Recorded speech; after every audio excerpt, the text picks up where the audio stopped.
Samantala, ginunitary ng Araw ng Kalayaan ng Pilipinas sa Mausoleum for the Revolution of Veterans. Dito muling kinilala ang kadakilaan ng mga veteranong Pilipino. Narito ang report ni Bianca Piedad. Nangibabaw ang kulay asul, puti, pula at dilaw sa pagdiriwang ng ika-115 anibersaryo ng kasarinlan ng Pilipinas sa Mausoleo de los Veteranos de la Revolucion sa Manila North Cemetery. Ng Philippine Air Force kasama ang National Historical Commission of the Philippines at Philippine Veterans Affairs ang pagtataas ng watawat ng Pilipinas bilang paggunita sa proklamasyon ng kalayaan sa mananakop na Espanyol noong 1898.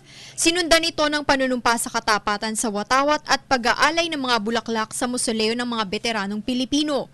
Muling sinariwa sa pagdiriwang ang damdaming makabayan ng mga Pilipino, lalo na ng mga kabataan na base sa obserbasyon ng ilan ay nawawala na ang nasyonalismo.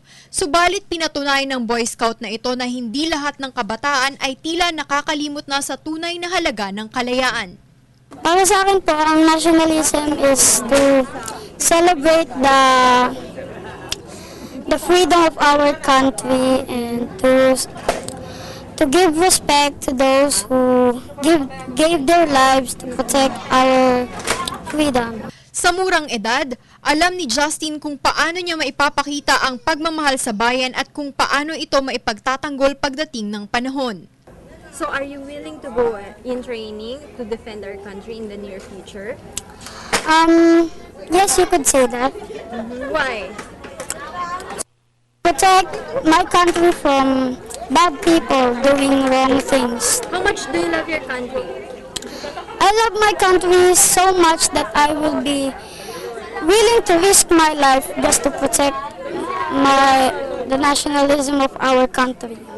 Para naman sa administrador ng PVAW na si AFP retired Lieutenant General Ernesto Carolina, kailangan ng bansa hindi lang ang modernisasyon, kundi pati ang manpower at patuloy na volunteerismo para sa sandatahang lakas ng bansa. It is a constant reminder na talagang ang kalayaan palaging hindi siya secure. Ang kalayaan kailangan ay isang bagay na binabantayan ng mga mamamayan, di ba? Umaasa ang mga veterano at mga Boy Scouts na hindi lang sa mismong araw ng kalayaan maaalala ng mga Pilipino ang importansya ng kasarinlan ng isang bansa. Dahil kung pagmamasdang mabuti, nasa pagtanaw sa kasaysayan ang tunay na sagot sa inaasam na kaunlaran. Kalayaan 2013, ambagan tungo sa malawakang kaunlaran. Para sa Telebisyon ng Bayan, Bianca Piedad.